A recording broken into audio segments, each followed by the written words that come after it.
Hello friends, स्वागत है आपका आज के इस वीडियो में। दोस्तों, अगर आप म्यूचुअल फंड में इन्वेस्ट करते हैं तो ये जानकारी आपके लिए है, इसलिए मैं आपके लिए ये वीडियो लेकर आया हूँ।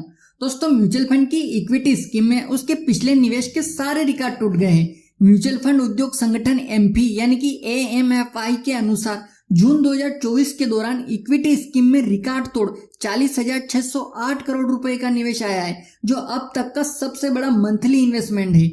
मई के मुकाबले में यह 17% ज्यादा है, क्योंकि म्यूचुअल फंड में पिछले 3-4 सालों से लगातार निवेश बढ़ रहा है। अब इसके कुछ कारणों को जान लेते हैं। एक तो दोस्तों, डेट फंड से करीब 1 लाख करोड़ रुपए की निकासी हुई है।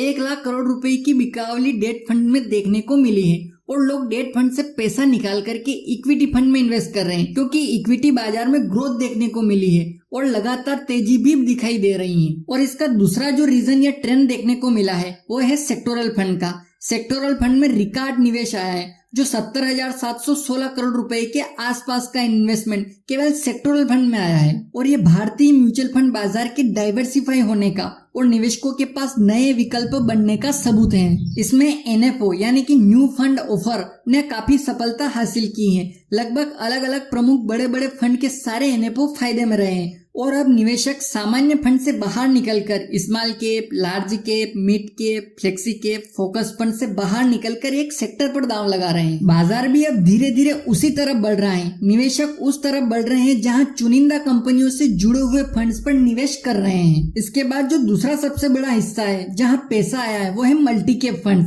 जहां 17,000 करोड़ रुपए का निवेश हुआ है। ये जानकारी आपको इसलिए बता रहा हूँ कि आप अगर म्यूचुअल फंड निवेशक हैं, हो सकते हैं या होने वाले हैं, तो आपको ये ध्यान रखना जरूरी है कि बेहतर विकल्प कहाँ मिल रहे हैं, कहाँ उपलब्ध हो रहे हैं। तो अब धीरे धीरे लोगों के पोर्टफोलियो में सेक्टोरल फंड भी जगह बना रहे हैं, ऐसे संकेत देखने को मिल रहे हैं। फोकस फंड में भी अब नया निवेश देखने को मिल रहा है। इसके अलावा HDFC डिफेंस फंड ने अपने नए निवेश को लेना बंद कर दिया है, नए निवेश पर रोक लगा दी। जबकि सेक्टोरियल फंड पहली पसंद है, तो फिर ऐसा क्यों करना पड़ा? तो ये सेक्टोरियल फंड की लोकप्रियता का भी प्रमाण है और इसमें आ रही चुनौतियों का भी प्रमाण है। HDFC म्यूचुअल फंड ने एक डिफेंस फंड लॉन्च किया था, जो मूलतः डिफेंस स्टॉक में निवेश करता था। और आपको बता दूं कि बाजार में हाल के दिनों में डिफेंस स्टॉक में तेजी रैली देखने को मिली है और इसको आधार बनाकर HDFC म्यूचुअल फंड ने डिफेंस फंड लॉन्च किया था। NFO के समय ही इसमें 1,000 करोड़ रुपए के आसपास इसमें निवेश आया था, लेकिन अब इसमें वैल्यूएशन के चैलेंज इसमें लगातार बढ़ रहे हैं और इसलिए HDFC को इसमें लमसम निवेश को बंद करना पड़ा, क्योंकि ऐसा लग रहा है कि इसमें अनवांछित निवेश की संभावना बढ़ रही है। तो दोस्तों, ये थी महत्वपूर्ण जानकारी आपके लिए जो आज के इस वीडियो में मैंने आपको बताई। वीडियो पसंद आए तो लाइक कर दीजिएगा और अभी तक आपने VKD फिनोकेयर यूट्यूब चैनल को सब्सक्राइब नहीं किया है तो सब्सक्राइब कर लीजिए, क्योंकि इस चैनल पर आपको इन्वेस्टमेंट, बैंकिंग, इंश्योरेंस और पर्सनल फाइनेंस से जुड़ी जानकारी मिलेगी। दोस्तों, मिलते हैं अगले वीडियो में किसी नए टॉपिक के साथ। तब तक के लिए जय हिंद, जय भारत।